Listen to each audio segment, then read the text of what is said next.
everyone. Welcome back to another episode of Adobo and Avocados. My name is Marie Cruz, and today I have my amazing sidekick with me as always. Hi, I'm Nicole van der Hoeven, and welcome to Heather Reid, who's here for the Hi. first time on the show. Hello, Hello. Heather. Hi, thanks for having me here. Oh, it's great that you've agreed to be a guest of Adobo and Avocados. But yeah, like we've connected for such like a long time already. Like Yeah. the first time I get to know you was when I joined Ministry of Testing and you were working as the community boss. And obviously we've met as well in other conferences. So really Yes. great to have you here with us. Thanks. Yeah. Yeah. But yeah, first things first. Is there anything that you'd like to share, Nico, like announcements or I don't know what you've been up to these days? Oh geez, what have I been doing? I was at FOSDEM in Brussels. That was awesome. It's an open source, volunteer-led conference. It's all open source, all the things. It's one of my favorite conferences just because of the vibe. It was really like not commercial in the slightest, and it Mm. was amazing. Some of the kindest people. Next month, I'm going to be at KubeCon in Paris. Mm. So I'm Nice. looking forward to that. Nice. Well, let's get to know Heather first, straight away. So, Heather, to anyone who doesn't know you, who is Heather, and um, what do you do? Yeah, so I'm Heather. I'm based in Ireland, but I'm originally from Australia, which nobody would ever guess from my I accent. would never have guessed Where in that. No. Australia? Wait, I didn't even know that. I'm Yeah. Yeah. Australian. Yeah, from Melbourne originally. I'm from Uh, I'm from Melbourne. yeah. I lived there 12 years. I said this in work only a couple of weeks ago, and someone was like, "Wait, what? I've worked with you for 2 years. I did not know this." Yeah, Yeah, you Yeah. don't. Well, I mean, I yeah. don't sound Don't I Australian hide the either. accent so well? I would never have guessed Yeah. that. Yeah.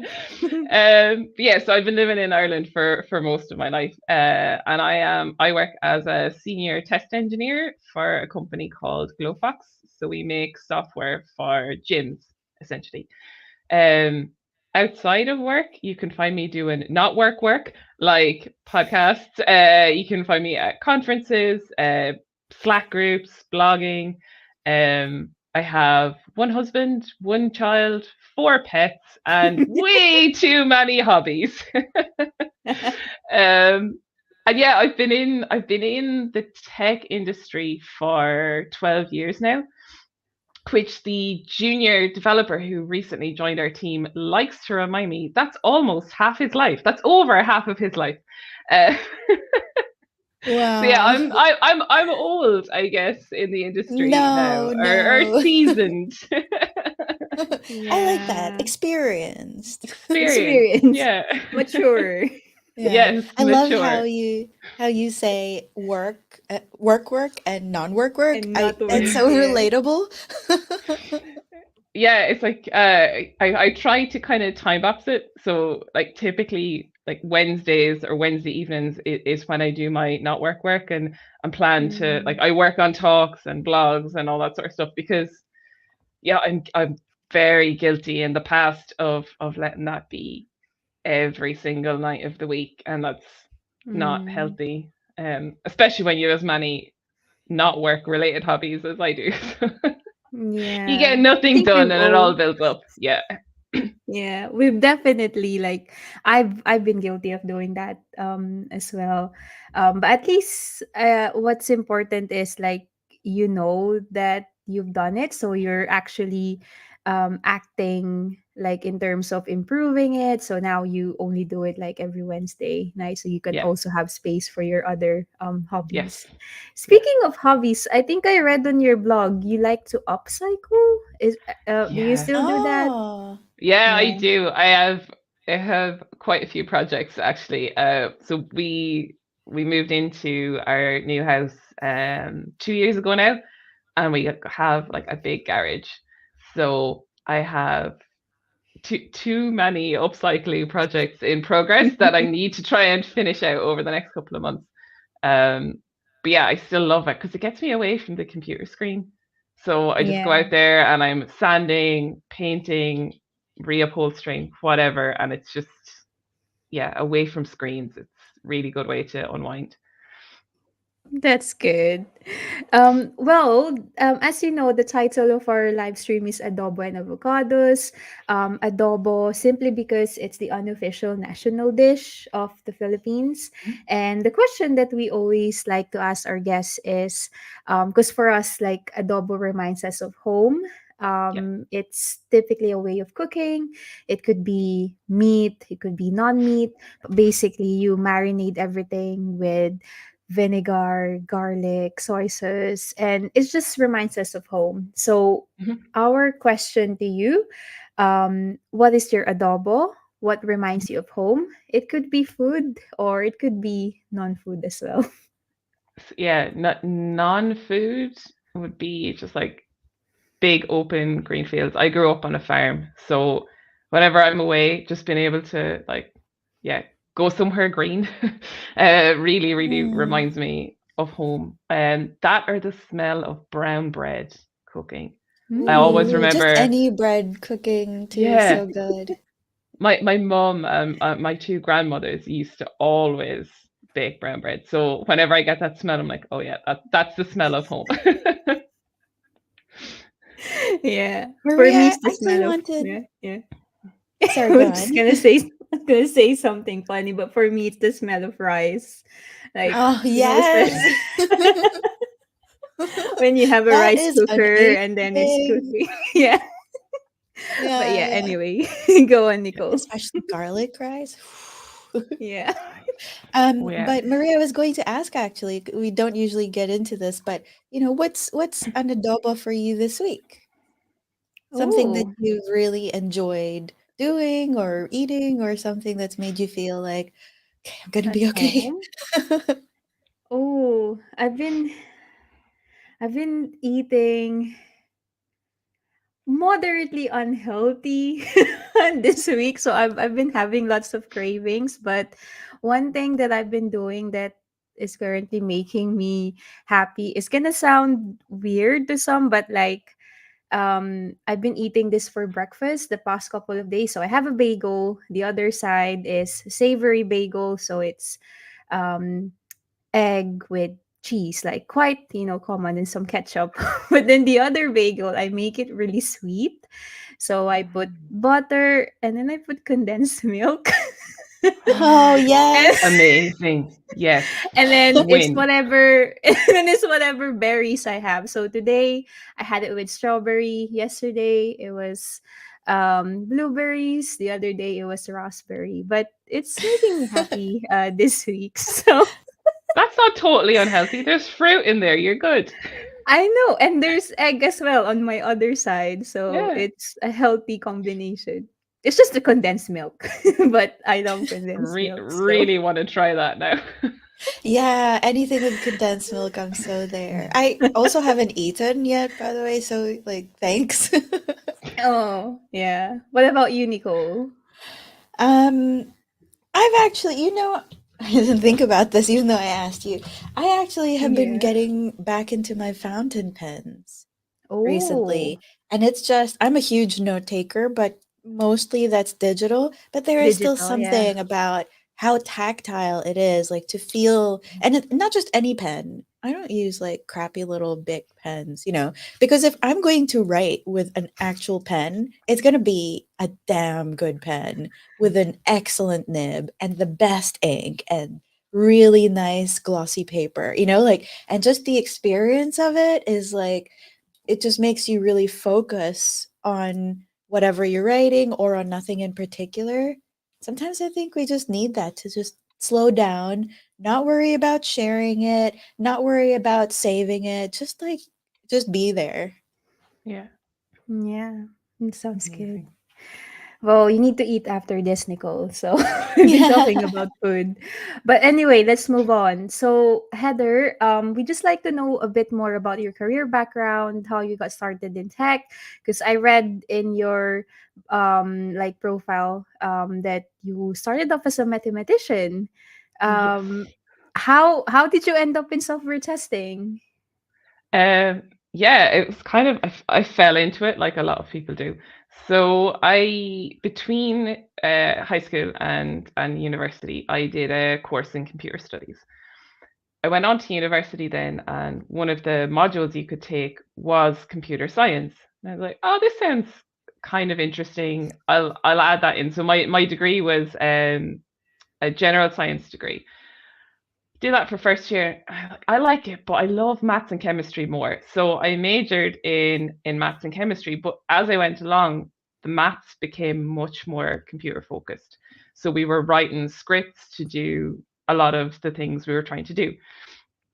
And then I did a master's in mathematical modeling, which was again lots of computers to generate like models of how different data behaves. And when I graduated, I couldn't get a job for almost a year after graduating.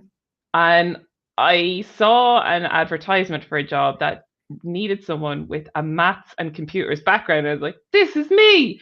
So so I applied and I started working in a pharmaceutical company building mathematical models into computer code. From Hmm. there, I went on to another company, which was something similar, building mathematical models into computer code. And we started to get much more into the computer code side of things. All of us were in the company were mathematicians. Um, in the back, like our backgrounds were maths, so we were learning how to be software developers. So we had a couple of contractors in who were helping us with that. And I started to really annoy everyone else on my team when they would commit code. And I was like, you just broke this other thing that we just did last week. Yeah, well, like I deployed the feature that I was meant to deploy, so that doesn't matter. And you're like, but that's broke. And that's broke. And the contractor said, I really think you need a software tester on the team. And I think Heather would be like an excellent person for the role. So yeah, I kind of fell into it that way. So while the team was learning how to be developers, I was learning Mm. by myself how to be a software tester, which was it was interesting, scary, lonely, challenging, but got me where I am. Yeah, that's a really interesting journey because I think even now that you're not really in the, I guess, in the maths field, Yeah, because for example our topic for today is data driven decisions, yeah, so you still, I guess, can apply some of the stuff that you've learned when you yeah. were studying maths to whatever like projects you're working on. So it's just really the proof that skills can be transferable, I guess, whichever like industry or like role you're gonna be next. Yeah. Absolutely, and especially as testers. And it was one thing that sticks Mm. with me throughout my career. One of my statistics lecturers used to say, if you can't explain statistics to me as if I'm your grandmother with no background in mathematics at all, then you don't understand statistics. So I take Mm. that with me throughout work. It's like, well, if you can't explain the thing, whether it's mathematical or not, to someone as if they don't have that background, then you probably don't Mm. fully understand the issue yourself. Yeah. One thing that you miss though, because like I think at the beginning I said that I first met you when you were a community Yes. manager. How did you become a community manager for Ministry of Testing? Like MOT is like one of the largest testing community, like not just in the UK but like all over the world. So how did you end up being a community manager? So, yeah, that was an interesting one. So when I was working for that company trying to learn how to be a tester, I stumbled across Ministry of Testing myself. And they actually had a conference coming up, Test Bash Brighton, which Mm. had loads of training courses to upskill you as a software tester. And I remember sending an email, and Rosie Sherry, who is the founder of Ministry of Testing, responded to help me get budget in the company to attend the conference to learn how to be a software tester. So I joined that, and then I wrote an article for Ministry of Testing called 30 Things Every New Software Tester Should Learn. And I started to get gradually more involved with them.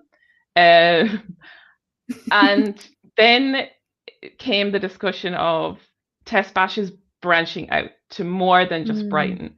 And I was Yeah. living near Belfast at the time. So I got involved on top of my full time job organizing conferences for them, getting involved on the club, their discussion forum.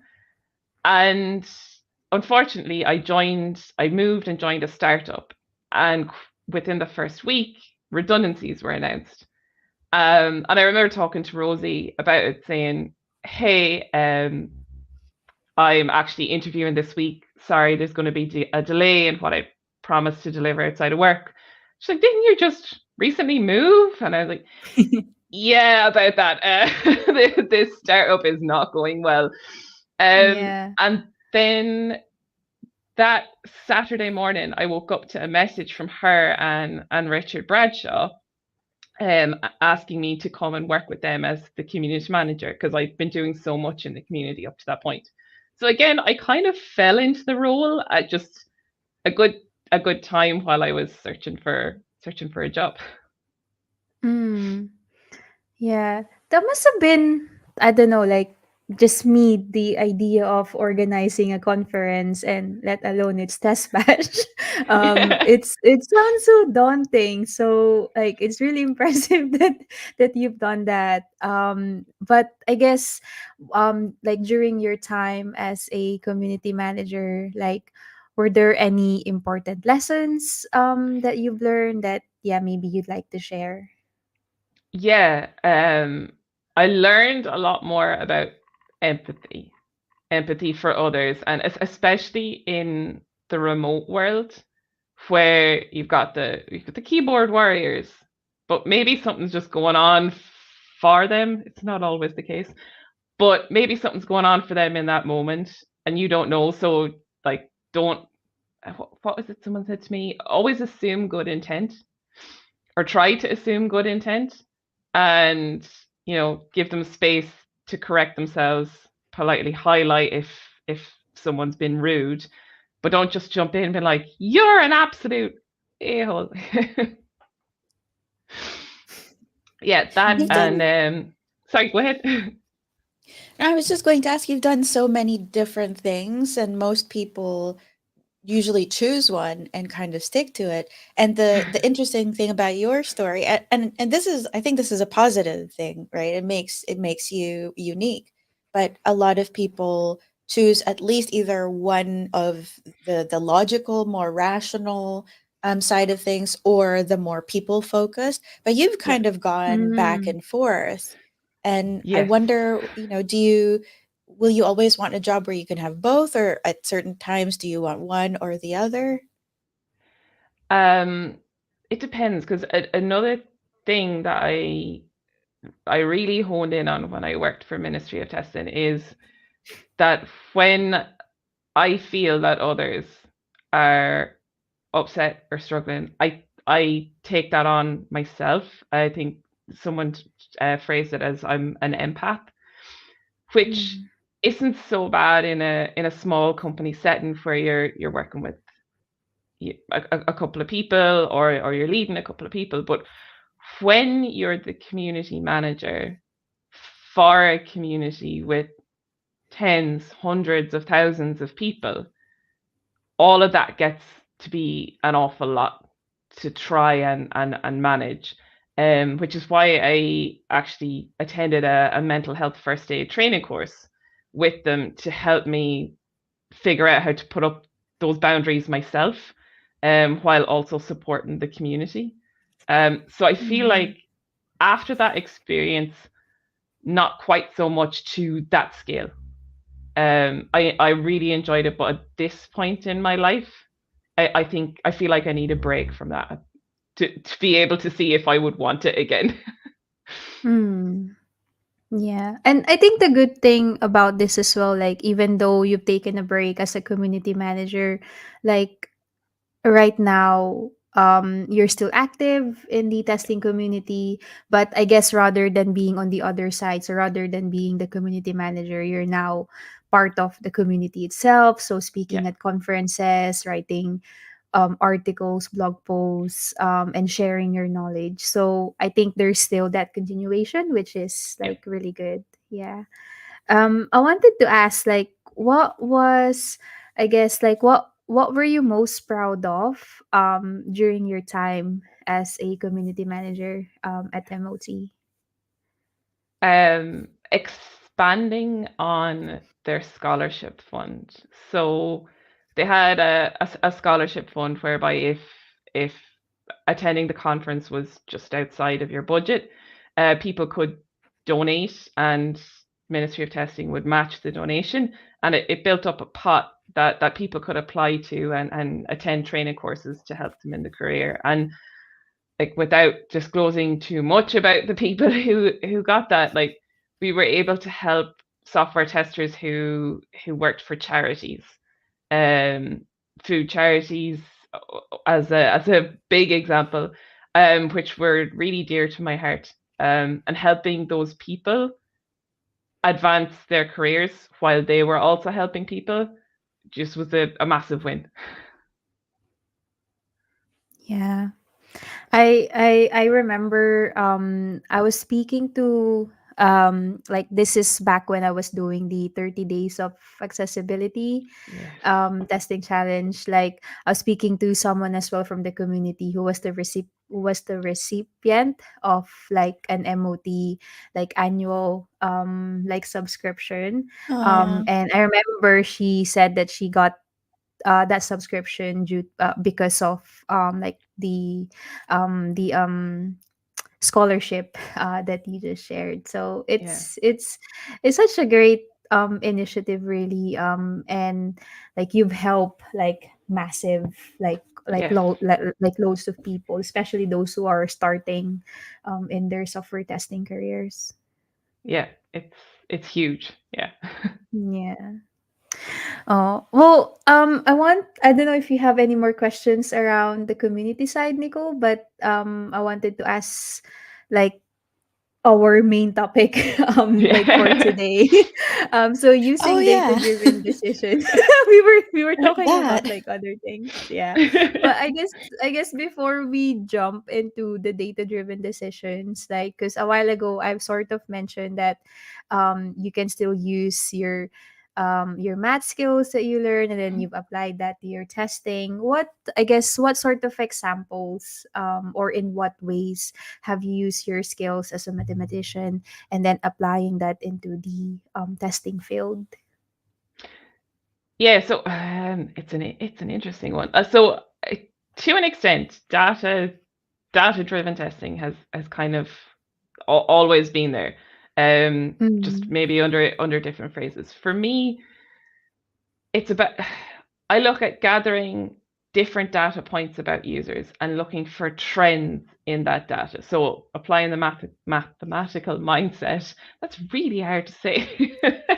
Um, applying that to the data in front of you, because like we've all seen it at some point in our careers where someone's like, oh well, 20% of people say this and 1 in 9 say this, and it's like, hang on, why are you using different ways to present that information? You're either all percentages or all 1 in whatever's.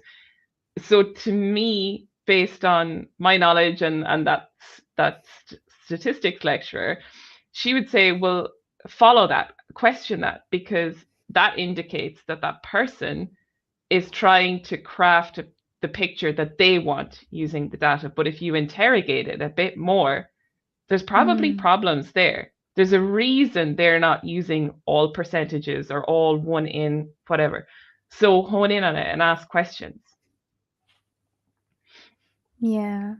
I guess that's true because I remember in one of the projects that I'm working on, and I think like this is where probably a lot of people can relate. Like for example, when we're looking at the like the browser usage, and then Yes. people would just sort of write in the requirements, oh, we only want this to run in Chrome because like we have that assumption already, but then we don't look at the data that's Yeah. backing up that assumption.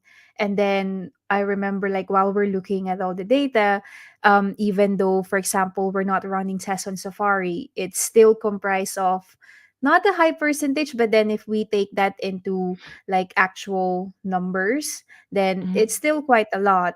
And so it goes to show that you can't just act on your assumptions. You really need data to back everything up. And I guess this is sort of linked to how you can prioritize Yes. testing, because we can't test everything. So using data, like you said, can really help. And even Yeah, and like I that's, sorry, go ahead, Nicole. sorry. I was just going to say that I think it's also not just looking at data, but really interrogating it, and Mm, not just like what you said, just not stopping when people say this is what it is. It's like, oh, why are you using that method? I'm actually an economics major. I've never Ah. used it for work ever. I've never had a degree where a job where that was important. And I thought, well, that was 4 years down the drain. But it was my studies were very math heavy, so I went Mhm. heavily into econometrics. And I don't think that it's a coincidence that when I got into testing, I immediately went into load testing. And Yeah. load mm, testing is one of those things where you get a lot of data. You have to Yes. yeah. know how to determine whether that data is even valid. Was it a valid experiment? But then like finding what's correlated, like whether you can even say that there's a correlation there, and how do you quantify the degree of that correlation? How do you like fix some variable so that you can find out what actually was the cause of what you were seeing, and so I think that there's a lot more there, a lot more overlap between mathematical principles and techniques than and testing than most people really account for. Absolutely. And yeah, and off the back of that, the load and performance as well is, it reminds me of a discussion I had recently where, you know, the you can do your load and performance testing, which gives you an idea of what happens if our users scale up to this. And that's really good, a really good information point. And when you Yeah. interrogate that further, okay, well, what is our data in production like at the minute? Is it close to that, or is it more than that? Because if it's more than that, we're screwed. Uh, we need to really look at our architecture. But if it's less than that, we can start to discuss the risk. So what is our trajectory as a company? And that's where you can start involving more than just the testers and the development team. How soon do we think we're going to hit the targets that this load test has said we're in trouble? And how do we need to plan that into our roadmap rather than just waiting for it to happen and the system falls down? And another thing that I think is really important is that economics is one of those fields where people might look at all that math and think, oh, it's purely logical. But no, any economist will tell you that economy is about human behavior, and humans are not always rational. So Mm-hmm. we can make models for them, probably seen the whole demand supply thing. And what is more important is not that they are absolutely accurate at predicting or forecasting behavior. It's more about identifying these are two different forces. And if I change demand over to this will affect the price in this way. But it's not about saying the price will be this, because you Mm-hmm. can actually not really know that.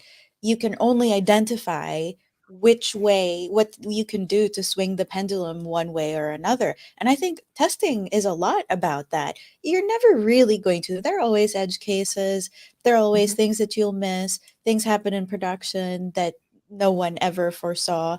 but you do start to pick up these patterns of like, whenever I do this, the user experience is going to be better or worse, you know. Yeah. You can kind of pick apart those mental models that help you make sense of what you're testing. And off the edge cases thing as well, you can have a situation where other people are like, well, that's an edge case. Not many users would do that. But if Mm. you're able to gather the data that shows that actually a large percentage of our user base do this, it helps you Yeah. as a tester get a stronger seat at the table. Oh, well, yeah, okay, you're saying that's an edge case and you feel that, but the numbers say this. Equally, you might have a situation, the flip side of that, where someone comes in and says every user in the system is experiencing this. And I've seen these patterns in work where you get a bug in from a customer, everyone in the gym is experiencing this, and the engineering teams have now started looking at the impact list and getting the data and going back and saying, well, actually only this percentage of people are experiencing this, which does not make this something we need to drop everything for. I appreciate you're frustrated, but Mm. we have other things that are a higher impact on our roadmap, and this slots in here on the roadmap, not here. Yeah. I think that also like really validates that yeah, we only have limited resources and time. Like as much as Yeah, we want to try and fix or test everything, like we just like it's impossible to do it. Like any teams out there will always, I guess, encounter these sort of like limitations. So really using data, because like you said, like I think with these edge cases, like it might look like the severity or like I guess the impact of this issue is quite bad, but then how yeah, many users are actually experiencing this, and is there, I don't know, like a workaround, like can we tell our customer support team to basically say to our users, okay, we understand that you're experiencing this issue, can you try this workaround? And if there's a yeah, workaround available, I think that's a short term sort of like fix that we can provide. And then in the longer term, like once all the other higher priority issues, I guess, have been looked at, then we can go back to that issue, look at the data again, and then see, okay, is this impacting more users now, or is mm-hmm. it like reducing? So really using data to basically inform like what the next steps are, rather than just saying, okay, like we haven't fixed this, Mm-hmm. we now need to fix this because it hasn't been working for this amount of time. But if the data is suggesting that it's only impacting like quite a few users, then yeah.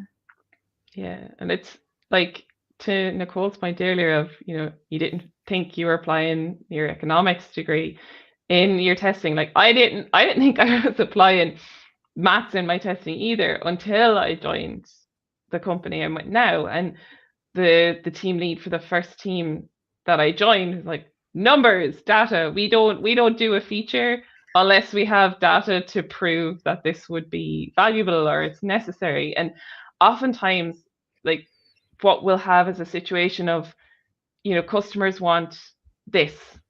Okay, and we might actually release a piece of work which is literally just adding anonymized tracking to check how people interact currently with that flow. And it's like, when you start thinking about it like that, of the data you can get, then you start thinking, well, maybe as a tester, I could ask for more information to build those mental models that we were talking about, those user personas, how people interact, to know what is an edge case versus not. So before we ever even plan to ship code, before we work out the feature in its entirety, you can start asking for data really early on. Hmm. I think, I get, yeah. Oh, go ahead, Nicole. Yeah.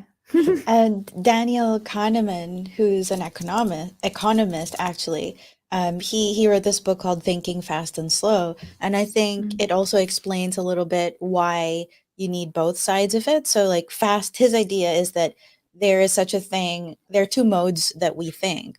One is fast thinking, which happens very quickly, and that's the advantage of it. But the reason that it happens quickly is that it is based on mental models and Hmm. experiences we've had in the past. Sometimes it's intuition, but it's an informed intuition. It's not a random guess. It's not arbitrary. It's honed over time. But that only exists if we also do the other type of thinking, which is slow thinking. This is the Hmm. type of thinking that is systematical, methodical. This is the type of thinking that would look at a bunch of numbers and try to make sense of it and do that multiple times to hone intuition. And I think both are important, Yeah. but I think they both really require data and knowing how to even go about analyzing and understanding them. And there's a really good book that our director of engineering, Robert Meany, recommended to me last year, which I think complements thinking fast and slow very well. It's called Thinking in Bets by Annie Duke, Oh, yes, and yes. it's really really good because I think that really it applies so well to the continuous deployment side of software delivery, where you have to think in a snap decision. You have to think almost as if you're that poker player at the table, and Mm. you do have to balance it, like Nicole said, with the fast and the slow thinking. So okay, we need to make a quick decision right now, but equally, how do I know to get that gut feel to build that mental model? And that's the slow side of the thinking. Oh, Heather, I'm excited about this. I'm excited about having a mathematician on the show too, because I one of the things I really love is the optimal stopping problem. So Hmm. this is sometimes called the secretary problem, and the idea, the hypothetical scenario for those who don't know, is that you are trying to hire a secretary and you have many candidates, but you have so many that if you waited to interview like 100 of them and then you decide, oh, actually, I like candidate number two, in all Mm. likelihood, because of limited time, candidate number two would have already accepted another job. Hmm. And so the optimal stopping problem is how many do you interview before you say, no, I've seen enough and I want to Mm. make a job offer. And Yeah. Yeah. the interesting thing is that this can be mathematically figured out with this is a very simplistic scenario and you're Yeah. assuming a lot of things, but the answer is 37%. Mm. Mathematically, the optimal thing to do is to interview 37% and then hire or give a job offer to the next person who is the best that you've seen so far. Yeah. And there are things like that. I mean, we are not computers, right? But there are a lot of algorithms and things like that that we can apply to the way that we build and test software. Yeah. That's that ties in again really well to how we deliver software. So we talk about delivering slices. I think it's Jeff Patton who might have introduced it. I could be wrong.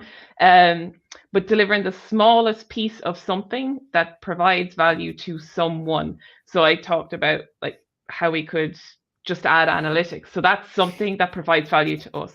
But equally then there's the smallest piece of something that provides value to the customer. But before we start writing that code, we decide success criteria or stopping criteria. So we're Mm. deciding at which point we stop developing this feature out, fleshing this feature out more. So, okay, we would like that when we deliver this, 50% of people use it. Okay, well, we work on the first slice for a week. Wow, 70% of people are using it. Cool, we're done. We don't need to do any more because the data backs up that we've done enough.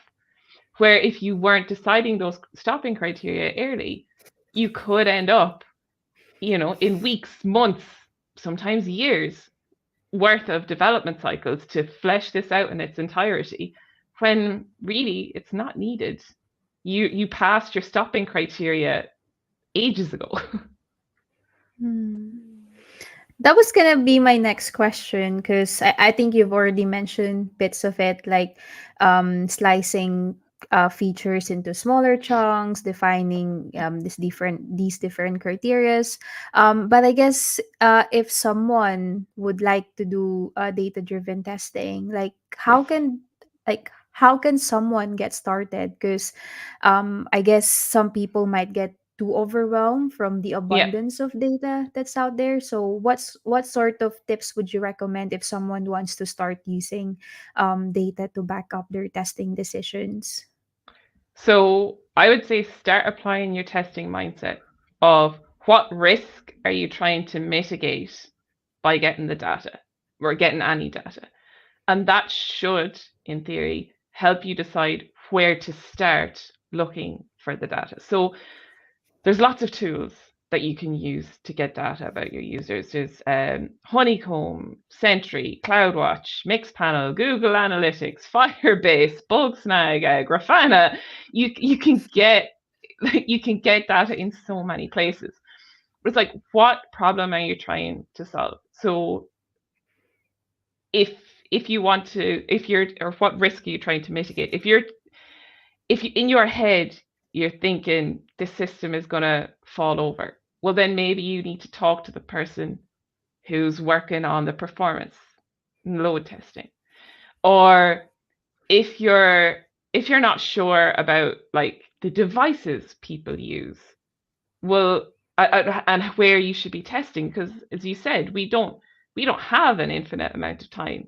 Well, especially when you've millions of users, you're never going to be able to test on every single browser and every single version that they use and every single device and every single screen size. So maybe that's your first port of call.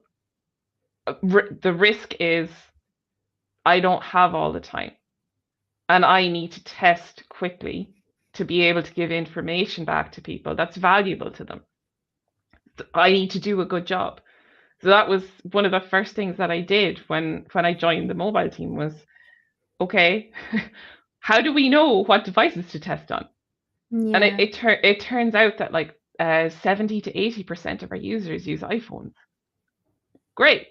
And most of them use iPhones that have the same screen size. So if we need to ship something to production quickly, testing on a single iPhone is enough. And then you're going to get people coming in, oh, I just bought the Pixel 8 and your app doesn't work.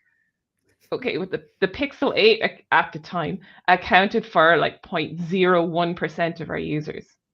So again, it's like, well, I appreciate you're frustrated, but you're not an iPhone user. And Mm, Samsung accounts for something like, I can't remember, Samsung accounts for 24% of all of our Android users. You're not a Samsung user. You're a teeny weeny percentage, and I'm very sorry. But as a tester, initially you'd be like, oh my God, it's on fire. It doesn't work yeah. for them. But when you have the numbers, it can kind of help with that decision process. So it depends on the risk you're trying to mitigate with the data. Well, Yeah. exhaustive testing is also just even if you could do it, Mm-hmm. even if you did have the time, it's really just impractical. Yeah. And also there are diminishing marginal returns for the value that you would be providing. Yes, you could figure out every combination and test for that, but having hard numbers of how many people are actually affected Mm-hmm. really just underscores that decision, and it gives you and the team confidence to be like, no, this is a risk that we are willing to take Yeah. because there are bigger risks that we also need to be trying to mitigate through our testing. Yeah. And like if when you have that data in place of, okay, well, how big is this change? What's what's our unit test coverage like? That's a data point too. What's our integration test coverage like? These are all data points where you can kind of go, the change was absolutely tiny. I'm a tester across two teams. The developer has done their own testing. They've added screen recordings to the pull request of what it looks like now. I think we've mitigated as much risk as we can. We can easily roll it back. We've good monitoring in production. I don't need to Mm, look at that because my mm-hmm. time is not infinite.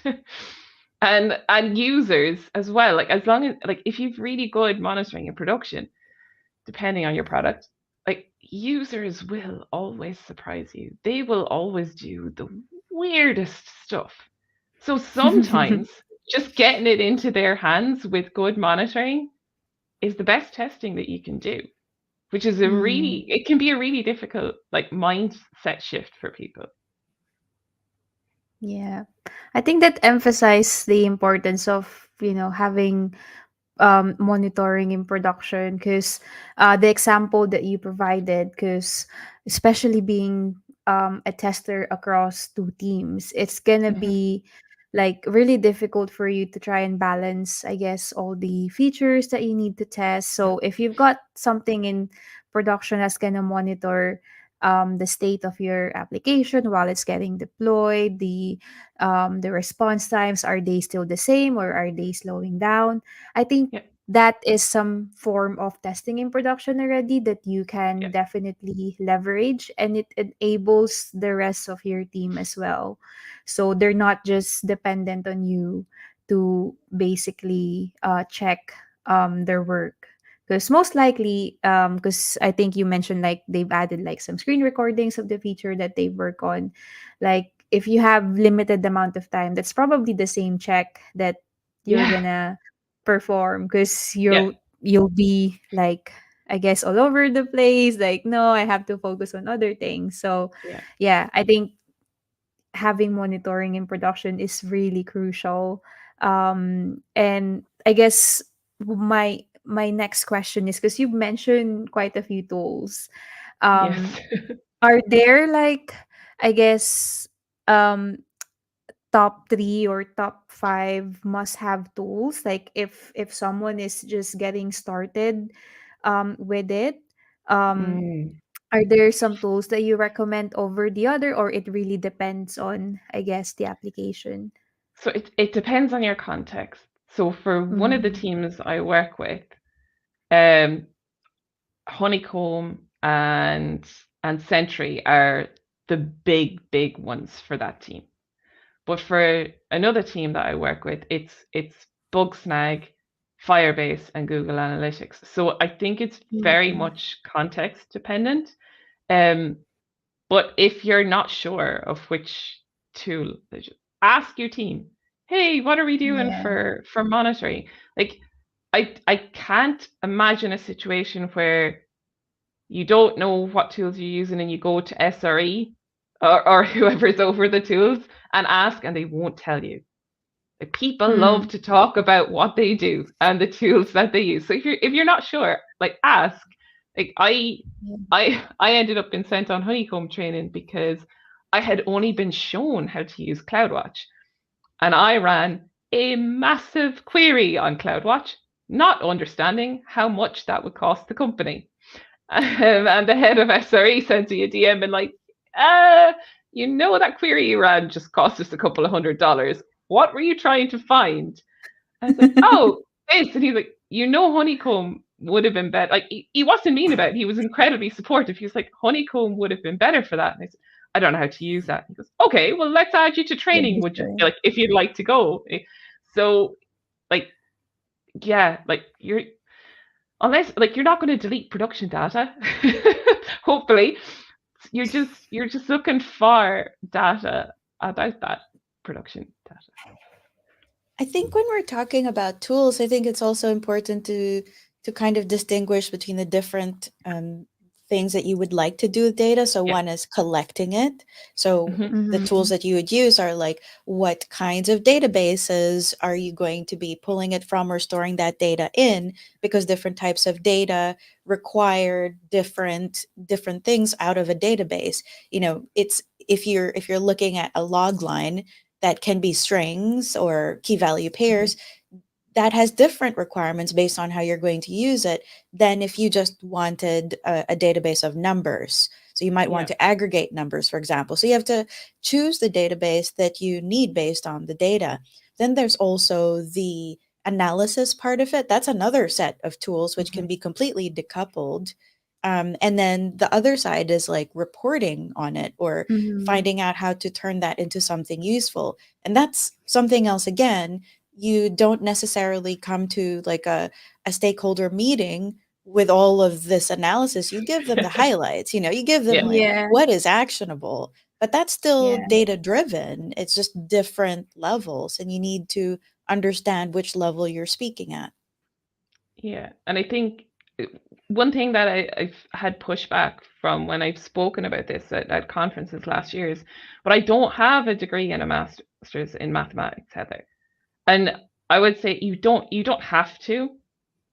Like it's more the analytical testing mindset that's important here of the asking the questions. Oh, I see that this when we've reported on the data, I see that this says it's 1,000 users. Like, where have they come from? It doesn't. You Mm-hmm. don't have to be like, oh, 1,000 is this percentage of people who are under this feature flag. It doesn't have to be that. You don't have to have a strong mathematical background to ask questions about it. As I alluded to earlier, as if the person you're asking has a good understanding of what they're talking about, that's they'll be able to explain it to you as if you have no clue. Hmm. We do have a question from Paul. So Paul's asking, the tools themselves, are they enterprise tools? Are they costly in general, or are there open source options? They're not open source. You definitely have to pay for them. Um, but unfortunately, I'm not sure on the pricing. That would sit with our finance team because we are such a big company. So I honestly I don't know how much they cost. I know, for example, though with Bugsnag, the tier that we are on with that tool rate limits us to something like 10,000 events per calendar month. Mm, So there's definitely there's limitations then with some of those tools based on how much you pay for them, what features you unlock with that. yeah. I guess the rate limit is quite handy, so at least you're not surprised by the end of this one that, oh Yeah, my god, this is the cost that the company has to pay. yeah. It's not like, oh, if you go over that, we're going to start charging you, $10 for every event that comes through, and you had 20,000 events. Surprise! Yeah. I think Well, that there Grafana has an are OSS version, Paul. So yeah. So we have to express our bias here because Marie and I work for yeah. Grafana Labs. So depending on the type of data that you're wanting, the type of tool that you're wanting to use for data, Mm-hmm. Grafana stuff is open source. Mhm. But I think that there is a truth to what Heather said in that, if you are wanting to use something for yourself or for a smaller team, or you're willing to set things up yourself, it can be free. But if you're thinking of like massive enterprise scale things, or if you don't want to set it up yourself, there's going to be a cost. I mean, even if you do build it yourself, there's still a cost. It's just that you are directly paying for the infrastructure or the provisioning of machines. I mean, nothing is Yeah, really free. Even yeah. open source isn't free at that level, but there are cheaper ways to do it. It's just a question of trade offs. Do you want something that's already built for you and is maintained by someone other than you? Or do you want to be doing the maintenance Mhm. maybe for privacy reasons? But also off the back of that, if there's people who are watching and they're interested in this but don't quite have the opportunity to get into it and work, the Google Analytics 4 has a demo account where you can go in and like uh, um there's data there about how people are using the Google Merch store. So it's like a free to access thing where you can go in and see what access to Google Analytics might look like. You can see what kind of information you can get. It's a really fun exercise that I do in one of the workshops about this, where you can go in and really see the information. You can build those mental models, and it'll always change because it's always updating based on how people use the Google Merch shop. So if you want something for free, that's a really good thing to kind of play around with and get an idea of. Yeah. Even like you mentioned Yeah. Google Analytics, I love Plausible. Actually, that's what I Oh. personally use. Plausible.io, they're a privacy focused alternative to Google Analytics, but they have a self hosted version. So that's Oh, really awesome. I'm gonna write that one down because I've not heard of that one before. Yeah, I don't use Google Analytics anymore for my personal stuff. I use Plausible. Nicole knows a lot of tools. Yeah. Yeah. Well, I think, yeah, the insights that you provided, Heather, about data driven testing, the different tools, how to get started, it's really valuable.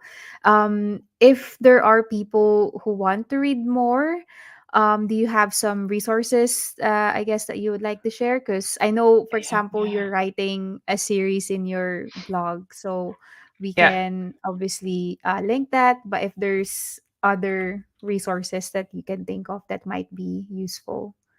Yeah, so Thinking Fast and Slow, the book, Thinking in Bets as well is really, really excellent.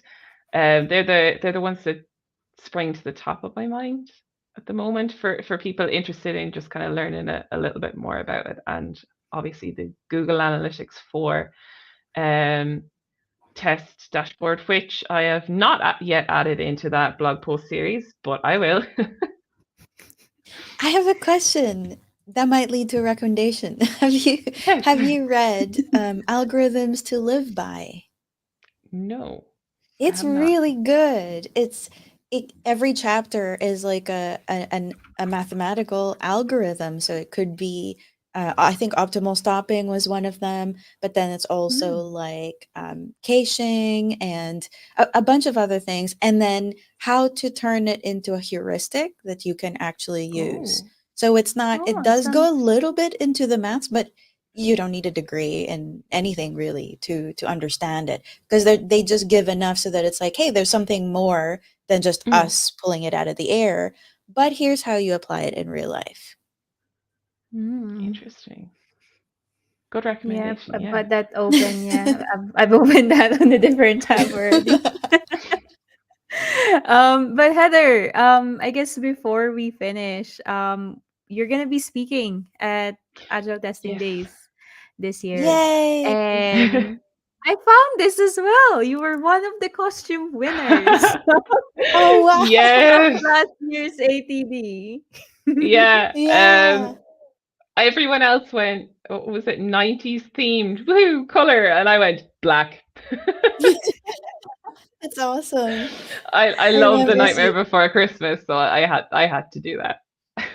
Nice. No, I just really wanted to share this because it's such it I think I've never heard of another conference who has this sort of like costume or like theme sort of like events.